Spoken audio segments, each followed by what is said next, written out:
Hey guys, welcome to another Con Chronicles. On Saturday, I went to Southwest Florida Comic Con, and I was pretty excited for a few reasons. It was my first comic book convention, as well as my first con since moving here in Florida.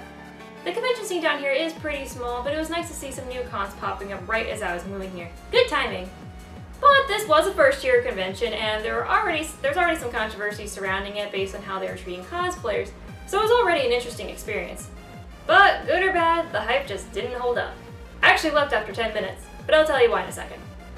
Here's what worked with this con: the guests. While I don't usually care about them, aside from the occasional voice actor, they had some pretty cool people like the creator of Deadpool and one of the co-creators of Ren and Stimpy, so good guest choices. And that's about it. Here's what didn't work with this con. So, how do you have a convention without panels? Like, how do you do that? Scheduling. I can't even say it was bad, like the panels sounded lame. It was pretty much non-existent. All they had for events was speed dating, which was weird because this con seemed branded more as a family event, and a cosplay contest, which cosplayers were already upset about because the con was initially charging a lot of money to compete, and the prizes weren't even that good. But those events weren't until much later in the day, so this con was pretty much a dealer's room and an artist alley mushed together, and I'll get to that in a second.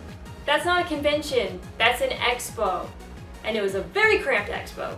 The con was held at a hotel, which is completely normal for a small, growing convention like this one, but they did not use the space well at all.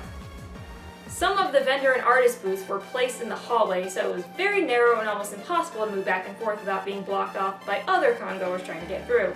It was annoying, inconvenient, and probably a fire hazard. Did the hotel have other ballrooms for the convention to use? How did hotel security even allow this? But I guess it doesn't matter now, since they're moving the con to an actual convention center next year, and it's slated as a 2-day event. Hopefully they'll fill those days with some panels. I'll do some panels. That's actually one of my convention goals for next year, is to be a panelist.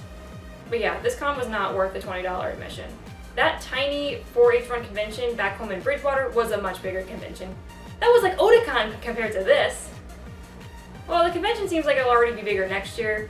If they plan a concrete schedule with actual panels, then I'll consider trying it again, but honestly, if you can afford to travel up north to Tampa or Orlando, or even across the coast to Miami, you can probably skip this one.